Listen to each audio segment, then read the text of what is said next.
పునరుద్ధానుడైనటువంటి దేవుడు మృతులకు పునరుద్ధానము కలిగించువాడు.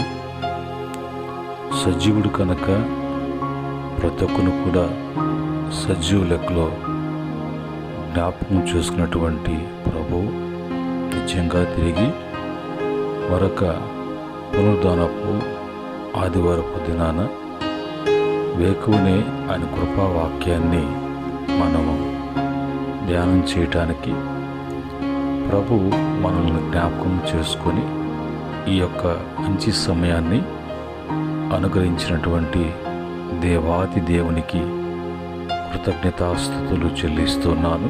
అలాగనే ప్రతిరోజు కూడా ఉదయకాలమందు కృపావాక్య ధ్యానములలో పాల్గొంటూ బలపడుతూ ప్రభుని మహింపరుస్తున్నటువంటి ప్రతి బిడ్డకు కూడా ప్రభు పేరట వందనములు, ప్రభు పేరట శుభములు తెలియజేస్తున్నాను. ప్రియమైన దేవుని బిడ్డలారా, ఈ సమయంలో ప్రభు మన కొరకు ఇవ్వబడినటువంటి కృపావాక్యాన్ని చదివి ప్రార్థనాపూర్వకంగా వాక్యాన్ని మనం ధ్యానం చేద్దాం. సామెతల గ్రంథము 6వ అధ్యాయము 20వ వచనం కానించి 23వ వచనం వరకు ఉన్నటువంటి మాటలను చదివి వాటిని ప్రార్థనాపూర్వకంగా ధ్యానం చేద్దాం. తద్వారా ఆత్మీయ మేలు కొరకు, ఆత్మలో అభివృద్ధి కొరకు, ప్రభువులో స్థిరులుగా ఉండటానికి పునాది అయినటువంటి క్రీస్తు మీద కట్టబడేటువంటి జీవితాలుగా ఉన్నట్లుగా మనం ఈ సమయంలో ధ్యానం చేద్దాం. సామెతల గ్రంథము 6వ అధ్యాయము 20వ వచనం కానించి 23వ వచనం వరకు ఉన్నటువంటి మాటలు ఈ విధంగా అక్కడ రాయబడ్డాయి. నా కుమారుడా, నీ తండ్రి ఆజ్ఞను గైకొనము, నీ తల్లి ఉపదేశమును త్రోసివేయకుము. వాటిని ఎల్లప్పుడూ నీ హృదయమునందు ధరించుకొనము, నీ మెడ చుట్టూ వాటిని కట్టుకొనము. నీవు త్రోవను వెళ్ళినప్పుడు అది నిన్ను నడిపించును, నీవు పడుకున్నప్పుడు అది నిన్ను కాపాడును, నీవు మేలుకున్నప్పుడు అది నీతో ముచ్చటించును. ఆజ్ఞ దీపముగాను ఉపదేశము వెలుగుగాను ఉండును. శిక్షార్థమైన గద్దింపులు జీవ మార్గములో. జీవాధిపతి అయినటువంటి మా దేవ పరిశుద్ధుడా, ఉదయకాలమందు మాకై ఇచ్చినటువంటి వాక్యాన్ని మేము చదివాం. అందులో ఉన్నటువంటి ప్రతి విషయాన్ని విషయకధరించి ప్రభా మాకు బోధించండి. మా మంచి బోధకుడా వివరించండి. తద్వారా అనేక మంది బిడ్డలు నాయన వింటూ ఉన్నారు. వారి జీవితాలలో ఈ వాక్యాన్ని బట్టి బిడ్డలకు గొప్ప మార్పును కలుగు చేయమని, ఉన్నతమైనటువంటి ప్రభావం యొక్క ఉపదేశం చేత స్థిరపరచమని యేసుక్రీస్తు యొక్క పరిశుద్ధమైన నామంలో అడిగి వేడుకుంటున్నాము తండ్రి, ఆమేన్.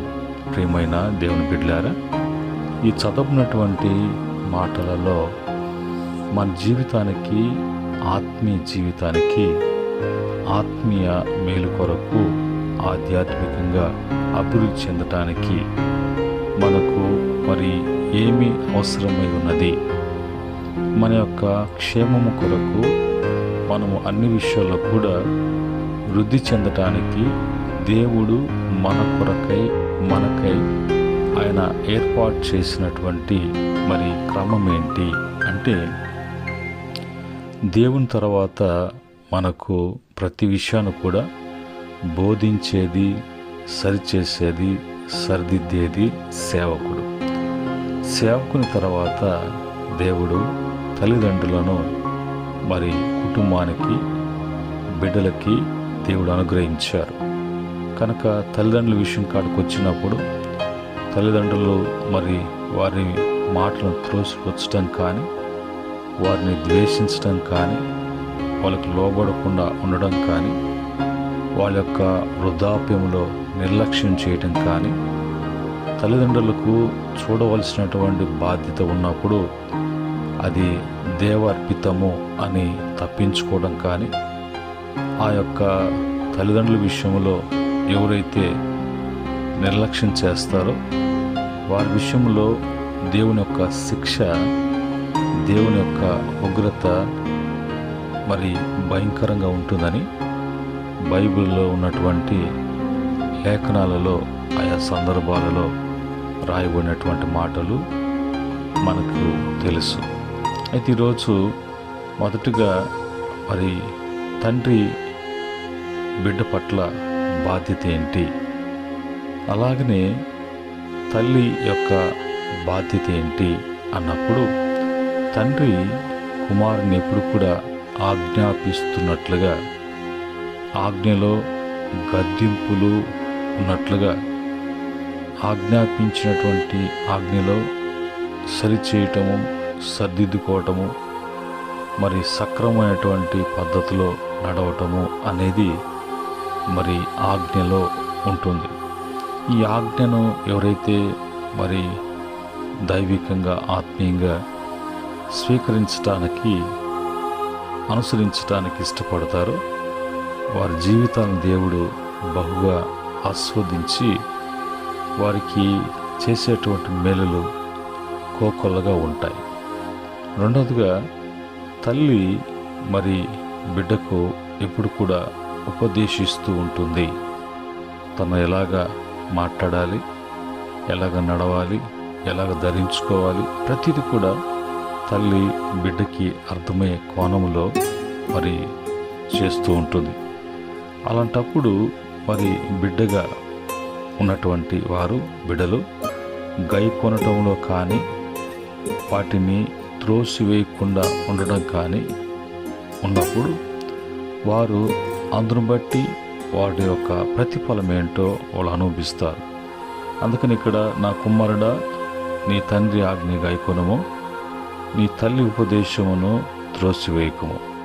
ఆత్మీయంగా తీసుకున్నప్పుడు మరి సంఘానికి తండ్రిగా, సేవకుడిగా మరి ఉన్నటువంటి ఆ తండ్రి తన బిడ్డలో తండ్రి స్వభావంతో సంఘ కాపరి, సేవకుడు ఎప్పుడు కూడా సంఘాన్ని గద్దించటము, శిక్షార్థమైనటువంటి గద్దింపులుగా ఉన్నప్పుడు ఆ సంఘము మరి జీవ మార్గములో నడవటం కానీ, అది వారికి జీవ మార్గం నడిపించేటువంటివి గాను, రేపు జీవము కలిగినటువంటి దేవునితో కూడా జీవించటానికి, ఆ యొక్క సజీవులు, పరిశుద్ధులు నివసించేటువంటి ఆ రాజ్యాన్ని స్వతంత్రించుకోవటం కానీ జరుగుతుంది.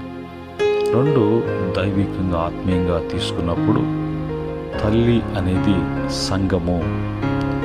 సంఘములో నీకు ఉపదేశించబడుతున్నప్పుడు ఆ ఉపదేశానికి కట్టుబడి ఉన్నట్లుగా, ఆ ఉపదేశం చేత మరి కట్టబడుతున్నటువంటి జీవితాలుగా, కుటుంబాలుగా, సంఘముగా సిద్ధపడుతూ ఉన్నప్పుడు మరి రాకడలో, ప్రభు యొక్క రాకడలో ఎత్తబడటానికి, సిద్ధపడటానికి, రాకడలో మరి రానై ఉన్నటువంటి ప్రభు ఆయన స్వీకరించడానికి ఆ యొక్క ఏర్పాట్లు ప్రభు పెట్టారు. ఇది క్రమము. అయితే మరి ఆ క్రమంలో మరి ఎట్లా ఉండాలి అంటే, ఆ ఆజ్ఞ ఉపదేశము ఇప్పుడు కూడా హృదయమునందు ధరించుకునము అని రాయబడి ఉంది. మనం ధరించుకున్నట్టు ఏం ధరించుకుంటాము అంటే, మంచి ప్రశస్తమైనటువంటి వస్త్రములు కానీ, ఆభరణములు కానీ ధరించుకొని మరి ఉండటానికి, ఆ యొక్క ధరింపులో, అలంకరణలో ఏ విధంగా అయితే మరి సంతోషించటానికి, మరి చూడటానికి ఎంతో మరి ఒక స్థితి, అది స్థాయిని తెలియచేస్తుందో, అలాగనే దేవుని యొక్క మరి ఆజ్ఞలను, దేవుని యొక్క ఉపదేశాన్ని సంఘము లేంటే బిడ్డలు వాళ్ళు ఎప్పుడు కూడా తమ హృదయమునందు వాటిని ధరించుకోవాలి. ఆ ధరించుకున్నటువంటి అనుభవంలో వాటిని మెడ చుట్టూ వాటిని కట్టుకొనవలెను.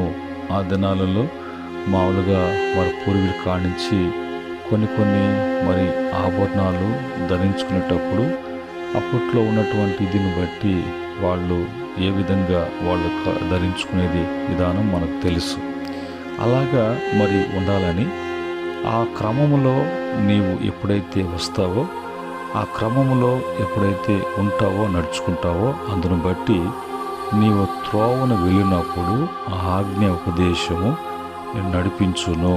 ఎలాగా నడవాలి, ఎలాంటి నడక, నీవు పాదము తీసి పాదం వేస్తున్నప్పుడు అది తొట్టిల్లకుండా, అది పక్కకు వెళ్ళకుండా, ఒకవేళ ఆ యొక్క నడిచేటువంటి మార్గంలో బెనకకుండా, ఒకవేళ అవి మరి గుంటలు, లోయలు అన్నటువంటి సందర్భాలు కలిగినా కూడా అది నువ్వు ఏ విధంగా నడవాలో నేర్పించేటువంటి అనుభవం. ఆత్మీయంగా ఒకరు ఎలాగ నడుచుకోవాలో అనేది ఆ క్రమంలోనే నేర్చుకోవాలి, నడిపించబడాలి. తర్వాత నీవు పడుకున్నప్పుడు అది నిన్ను కాపాడును. నీవు విశ్రాంతి తీసుకున్నప్పుడు నీవు మరి ఒక నెమ్మది కలిగేటువంటి వాతావరణం నువ్వు కోరుకున్నప్పుడు ఆ యొక్క వాతావరణంలోకి ఏ అలజడలు లేకుండా అవి నిన్ను కాపాడేటట్లుగా నిన్ను అన్ని విషయాలలో.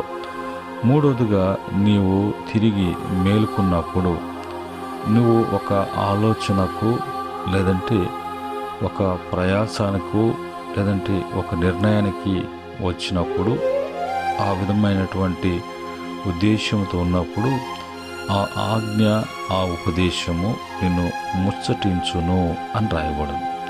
ఈ చెప్పబడినటువంటి మాటల ప్రకారంగా ఆ ఆజ్ఞను ఆజ్ఞను గైకొనాలి, ఎందుకు ఉపదేశాన్ని నువ్వు స్వీకరించాలంటే ఆజ్ఞ ఎప్పుడు కూడా దీపముగా ఉంటుంది, మరి ఉపదేశం ఎప్పుడు కూడా వెలుగుగా ఉంటుంది.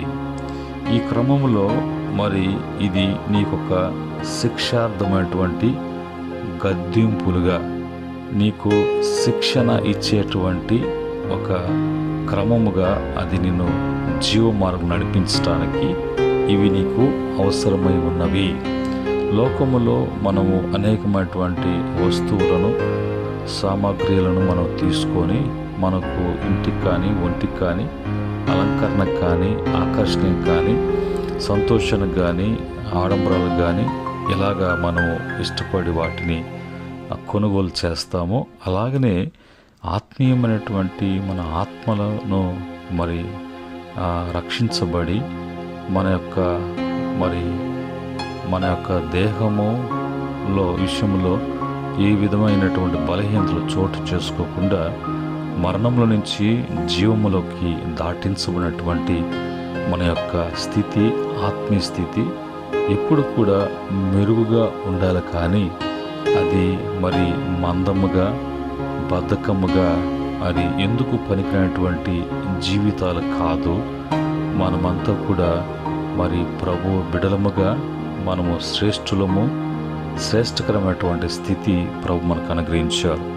ఈరోజు దీపము గురించి కొన్ని మాటలు మనం చూసినప్పుడు, ఈ యొక్క దీపము బైబిల్లో దేనికి పోల్చబడి చెప్పబడుతుంది? దేవుని వాక్యానికి, పరిశుద్ధ ఆత్మకు, అదే విధంగా మన యొక్క ఆత్మీయమైనటువంటి స్థితిని చూపించడానికి, అలాగనే మన యొక్క ప్రవర్తన విధానం, జీవించే విధానాన్ని వెలుక్కు పోల్చు చెప్పబడుతున్నది. ఆ క్రమంలో మరి దేవుని వాక్యము మార్గదర్శక వెలుగుగా మన యొక్క సత్కార్యాలు ప్రకాశవంతమైనటువంటివిగా, పరిశుద్ధాత్మ అంతరంగాన్ని వెలిగించబడినటువంటి వారముగా, జ్ఞాన సత్యములు ప్రకాశించే విధముగా వెలుగును గురించి చూపించబడుతున్నది. ఈ క్రమంలో మరి మనం వాక్యంలోకి వెళ్ళినప్పుడు ఆ వాక్యాన్ని బట్టి మనము అలాగ ఉన్నామా, లేదా అలాగ ఉంటున్నామా, అలాగ ఉండాలంటే ఏం చేయాలి, మరి అలాగ ఉండాలంటే ఏం చేయకూడదు అనే విషయాలను బైబిల్ యొక్క మరి చెప్తుంది. బైబిల్ అటువంటి దేవుని వాక్యము మనకి ఏమై బోధిస్తున్నది అనేది వాక్యములకు వెళ్ళి మనం చూద్దాం. కీర్తన 18వ కీర్తన 28వ చరణములో ఉన్నటువంటి మాటని మనం చూచినప్పుడు, నా దీపము వెలిగించువాడువు నీవే, నా దేవుడైన యెహోవా చీకటిని నాకు వెలుగుగా చేయును. ఇప్పుడు దేవుడు చీకటిని వెలుగుగా చేస్తున్నాడు. నా దీపాన్ని, నా జీవితాన్ని, నా యొక్క భవిష్యత్తును నువ్వు వెలుగుమయంగా చేసి ఉన్నావు అని అన్నాడంటే, బైబిల్లో నుంచి మనము చూసినప్పుడు మరి ప్రభు యొక్క వాక్యము ఏమని సెలవిస్తుందంటే, దేవుడు మరి వెలుగై ఉన్నాడు, నేను వెలుగై ఉన్నాను, లోకములో చీకటిలో ఉన్నటువంటి మీ యొద్దకు నేను ప్రకాశించినప్పుడు అనేక మంది చీకటి కార్యాలు చీకటిలో ఉండి ఆ చీకటి కార్యాలలో ఆనందించటానికి ఇష్టపడుతూ వెలుగు ప్రకాశించినప్పుడు వెలుగు వైపు తిరగటం కానీ వెలుగు చూడటం కానీ వాళ్ళకి ఇష్టం లేనట్టాయను అని యేసు ప్రభు వారు ఆయన సందర్భంలో చెప్తారు. అలాగనే మరి ఎఫెసీ పత్రిక 2వ అధ్యాయములో మనం చూసినప్పుడు, మనము పాపము చేత అపరాధముల చేత సచ్చినటువంటి మన జీవితాలను పరమందు తండ్రి చూచి మనల్ని ప్రేమించి మనందరూ కూడా క్రీస్తు యేసులో బ్రతికించాను, క్రీస్తు యేసులో మనల్ని వెలిగించాను. కనుక ఇప్పుడు మనము వెలిగించబడినటువంటి వారము, మన యొక్క దీపములు వెలిగించబడ్డాయి. అలాంటప్పుడు తిరిగి మనము చీకటి వైపు చూడటం, చీకటి కార్యాల మీద మనసుంచటం, ఆ చీకటి మార్గాలను ఎన్నుకోవటం, అందులో ఉన్నటువంటి ఆ యొక్క అసంతృప్తి కానీ అది తృప్తిగా భావించి ఆ కార్యాలు, ఆ ప్రవర్తన, ఆ యొక్క జీవన విధానాన్ని నేర్చుకోవటానికి, ఆకర్షించబడటానికి అనేక సందర్భాలలో వెలిగించబడినటువంటి జీవితాలు వెలుగుమయంగా చేసినటువంటి ప్రభు మరి వ్యతిరేకంగా చేయటానికి ప్రయత్నిస్తుంటాడు. నీ చీకటి జీవితాన్ని ఆయన వెలుగుగా మార్చినప్పుడు తిరిగి చీకటికి మరి వెలుగు ఏమి పొందిక? వెలుగు చీకటితో, చీకటితో వెలుగుతో ఏమి పొందిక? మరి విశ్వాసికి అవిశ్వాసితో ఏమి పొత్తు అని కొరింథీ సంఘానికి పౌలు గారు ఆయన మరి ఉద్దేశిస్తూ రాసినటువంటి మాటలు. రెండవదిగా మరి వెలుగు అనేది వెలిగించబడటము అనేది ఎలాగా అనంటే 119వ కీర్తన 105వ చరణములో ఉన్నటువంటి మాట ప్రకారంగా, నీ వాక్యము నా పాదములకు దీపమును, నా త్రోవకు వెలుగై ఉన్నది అనే మాట అక్కడ అంటారు. ఇక్కడ మరి దేవుని వాక్యము మనల్ని వెలిగించేదిగా, దేవుని వాక్యము మనకు దీపముగా, మన త్రోవలో నడుస్తున్న మన త్రోవల్లో మనము మరి సంచరిస్తున్న అది వెలుగుగాను దీపముగాను వాక్యము పనిచేస్తుంది. కనుక వాక్యము గురించి భక్తుడు అంటాడు, ప్రభువా నీ నోట నుంచి నీ వాక్యము వెలువడి కాగా మాకు వెలుగు కలిగెను, వెలుగు పుట్టించెను. అందుకనే అంటాడు, ప్రభువా నీ ముఖ కాంతిలో మా రహస్య పాపములన్నీ కూడా బయలుపరచబడుతూ ఉన్నవి. నీ యొక్క మరి ఆ ముఖ కాంతి మా మీద ప్రకాశింపచేయము. మా యొక్క బలహీనతలేంటో, మా యొక్క తప్పులేంటో మేము తెలుసుకొని విడిచిపెట్టి మేము ఆ చెరలో నుంచి రక్షించబడటానికి సహాయం చేయండి అని భక్తులు దేవుణ్ణి వేడుకుంటున్నటువంటి సందర్భం. కనుక మనము వెలిగించబడ్డాం. ఆ వెలుగు మనం ఎప్పుడుగా వెలుగుతూ ఉండాలంటే దేవుని వాక్యాన్ని బట్టి ప్రతిరోజు చదవటం, ఆ వాక్యాన్ని బట్టి మనలో ఏమేమి కరెక్ట్ చేసుకోవాలో, సరి చేసుకోవాలో అవి చేసుకోవటం, ఆ వాక్యాన్ని మన హృదయంలో నింపుకొనటం, ఆ వాక్యపు వెలుగులో, ఆ వాక్యపు దీపములో మనకు ఆ దీపము వెలిగిస్తున్నప్పుడు ఆ వెలుగు మార్గములో మనం ప్రవేశించేటువంటి వారంగా ఉండాలి. మూడవదిగా సామెతల గ్రంథము 20వ అధ్యాయము 27వ వచనములో అక్కడ రాయబడినటువంటి మాట, నరుని ఆత్మ యెహోవా పెట్టిన దీపము, అంతరంగములన్నీ శోధించును. ఈరోజు మన యొక్క అంతరంగములో ఉంచబడినటువంటి ఆత్మ, దేవుడు మనకు ఇచ్చినటువంటి ఆత్మ, దేవుడు ఈ దేహములో ఉంచినటువంటి ఆత్మ, అది దీపముగా ఉన్నది. ఆ దీపముగా ఉన్నటువంటి ఆత్మ, ఆత్మగా ఉన్నటువంటి దీపము సర్వ శరీరములో ఎక్కడ కూడా చీకటి ఆవరించడానికి, చీకటి చోటు చేసుకొని మొత్తం ప్రకాశించేటువంటి దేహముగా, తేజలేటువంటి జీవితముగా ఉండకుండా ఏది మనలను ఏ బలహీనత చోటు చేసుకొని జీవితమంతా కూడా, దేహమంతా కూడా చీకటిమయము చేయాలని అది మరి ఆవరిస్తున్నదో వాటినన్నిటిని కూడా శోధించి, ఈ తప్పు నువ్వు చేస్తున్నావు, ఈ బలహీనతను బట్టి నీవు నిలబడలేకపోతున్నావు, ఇదిగో నువ్వు దిగజారిపోవటానికి అనుకున్నటువంటి ఆలోచనలు, తీసుకున్న తీర్మానాలు, పలికిన పలుకులు నెరవేర్చలేకుండా పోవటానికి కారణం ఇదిగో అన్నట్టుగా ఆ ఆత్మ ఎప్పుడు కూడా మన అంతరంగములో మరి వెలుగుగా ఉంటూ చీకటి రాకుండా, చీకటి ఆవరించకుండా,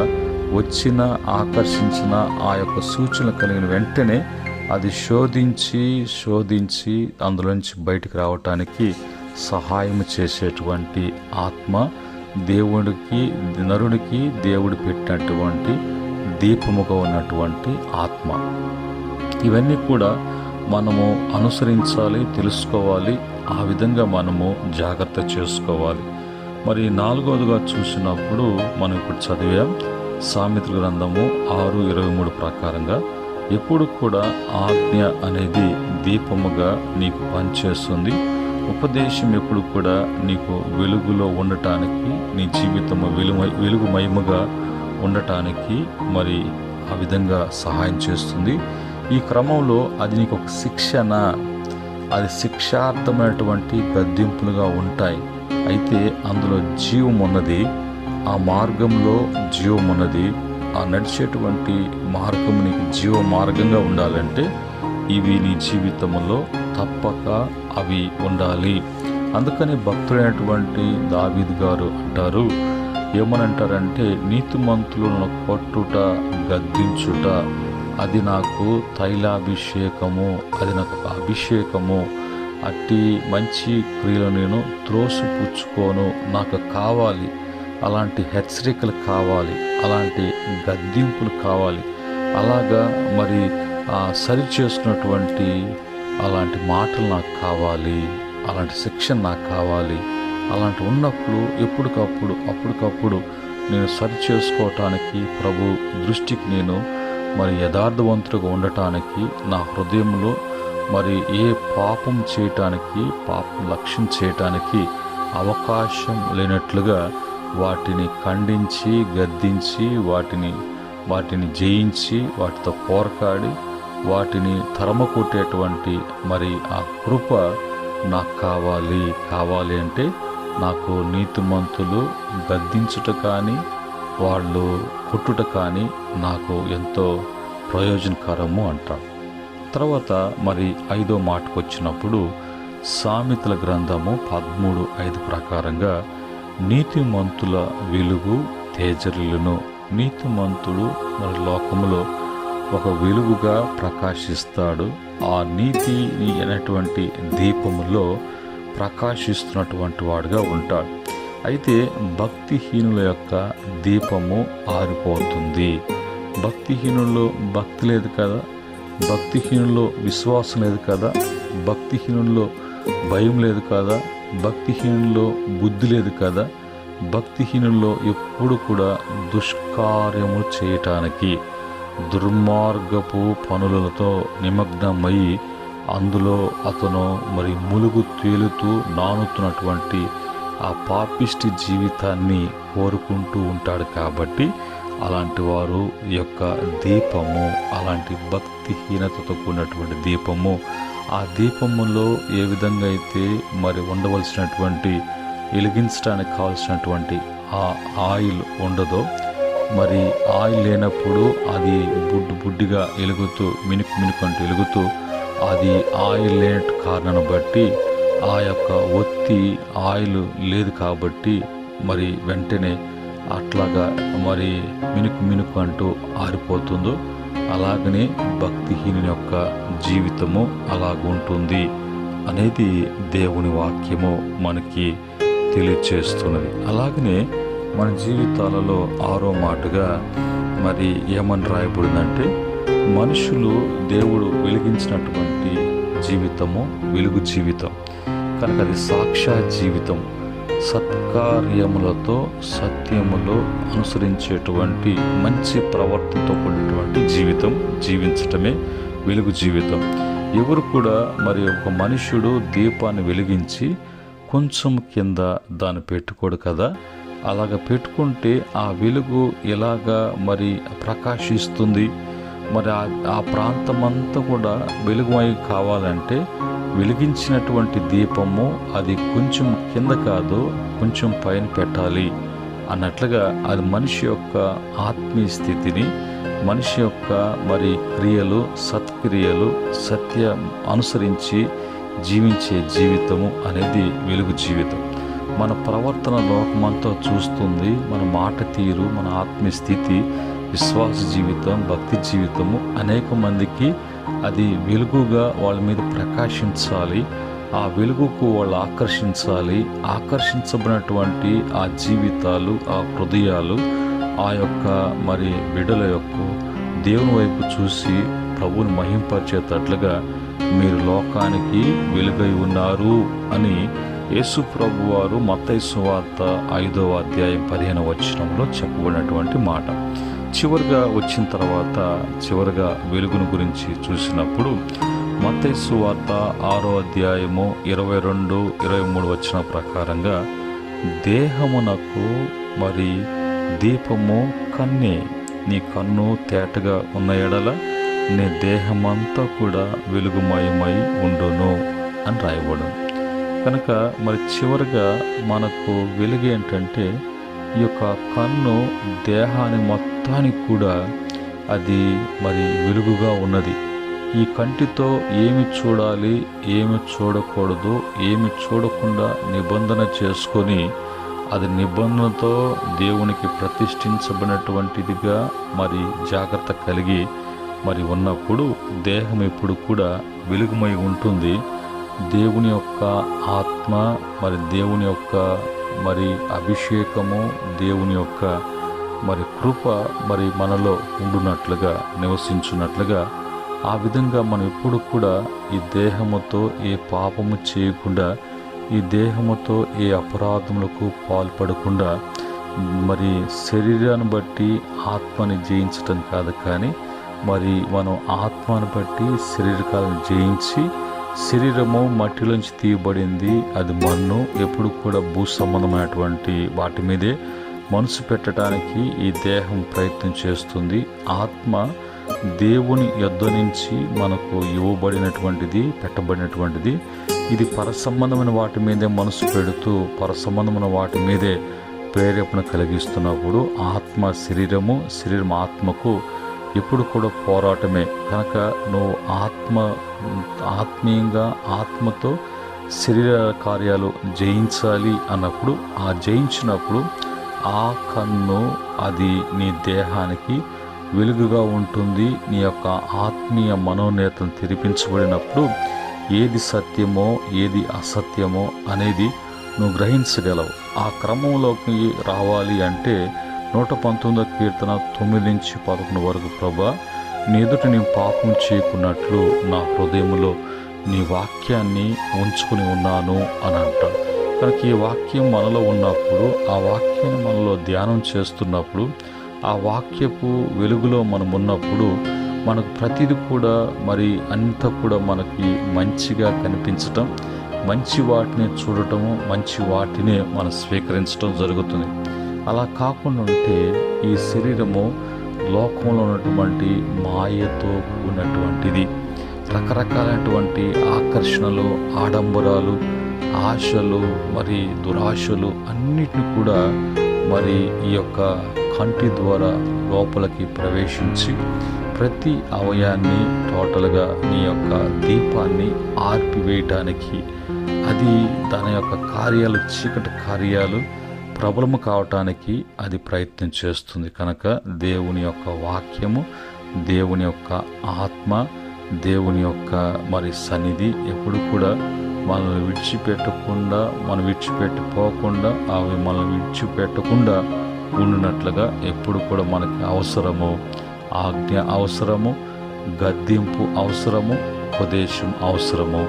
మనం వెలిగించబడటానికి, వెలుగుమయముగా దేవుని బిడ్డలుగా తేజరలటానికి, దేవునికి మహిమ కలుగునట్లుగా, దేవునికి ఘనత తెచ్చేటువంటి పాత్రలుగా ఈ లోకములో ప్రభు కొరకు ప్రకాశించేటువంటి స్థితి యేసుక్రీస్తు ద్వారా మనకందరూ కూడా ఉదయకాలపు కృపా వాక్య ధ్యానంలో ఇవ్వటానికి ప్రభు ఇష్టపడుతున్నాడు. కనుక మనము చీకటం కాదు, చీకటి సముద్రం కాదు, చీకటి కర్రలు ఏది కూడా లేకుండా ప్రభు తీసివేసి వాటి యొక్క శిక్ష, వాటి యొక్క దోషములు మన మీద పనిచేయకుండా, వాటి వలన కలిగేటువంటి ఆ యొక్క మరణం నుంచి ప్రభు విడిపించి మనల్ని పరిశుద్ధపరిచి విమోచించి మనల్ని వెలుగు సంబంధులుగా వెలిగించబడినటువంటి వారము ప్రభు కొరకు వెలగదాం, ప్రభు కొరకు ప్రకాశిద్దాం, ప్రభుని ప్రచురం చేద్దాం, ఆ దేవాతి దేవుని ఘనపరద్దాం. అందరిలో ఆయన నామము గౌరవం కలిగినటువంటి నామముగా మనం ప్రకటిద్దాం. అట్టి స్థితి కృప ప్రతి బిడ్డకి అనుగ్రహించి ప్రభు అన్ని విషయాలలో బిడ్డలను వృద్ధిపరచునుగాక. ఆమెన్. పరిశుద్ధుడా, మీకు వందనాలు. ఉదయకాలం మందు మీ యొక్క వాక్య భాగంలో నుంచి మేము చదివినప్పుడు వెలుగు గురించి మీరు మాతో మాట్లాడారు. మాకెప్పుడు కూడా మా జీవితానికి, మా ఆత్మస్థితికి ఏమి కావాలో అది మాకు మీరు ఇవ్వటానికి, అవి మేము కలిగి ఉండటానికి ఈరోజు మీ మాటల ద్వారా తెలియచేశారు. ఈ మాటలు వింటున్న బిడ్డల జీవితాలలో కార్యం జరిగించండి ప్రభు. బిడ్డలు ఎవరు కూడా విడిచిపెట్టబడకుండా, ఏ బిడ్డకు కూడా నాయన చీకటి సంబంధి కాకుండా వెలుగు సంబంధిగా జీవించేటువంటి స్థితి కృప యేసుక్రీస్తు ద్వారా అనుగ్రహించమని, ఈ దినము పునరుద్ధానపు ఆరాధన ప్రతి బిడ్డ పాల్గొనటానికి, ఈ పునరుద్ధానపు ఆరాధన ద్వారా పరిపూర్ణమైనటువంటి ఆశీర్వాదాన్ని, దీవెనలు పొందుకోవటానికి, ఈ పండగ నెలలో బిడ్డల ప్రభు అందరూ కూడా క్షేమం కలిగి ఉండటానికి, ఈ దిన ప్రయాణములో మీ యొక్క సన్ని తోడుగా ఉంచమని యేసుక్రీస్తు నామములో అడిగి వేడుకుంటున్నాము తండ్రి. ఆమెన్. పరమ తండ్రి, మన దేవుని ప్రేమ, రక్షకుడు మన యేసు కృప, పరిశుద్ధాత్మ యొక్క సహవాసము, సంతోష ఆనందాలు ఈ మాటలు వింటున్నటువంటి బిడ్డలకును, అనేక మంది గాయకుంటున్న బిడ్డలకును, సకల పరిశుద్ధులకును, ఆయన దాసులకును సదా తోడే నడిపించునుగాక. ఆమెన్. దేవుడు మిమ్ములను, మీ కుటుంబాలను కలిగినన్నింటినీ కూడా ఆస్వాదించి ఈ లోకములో ప్రభు కొరకు వెలిగేటువంటి, ప్రభు కొరకు తేజలేనటువంటి పాత్రలుగా ఉంచి గణపరచునుగాక. ఆమెన్.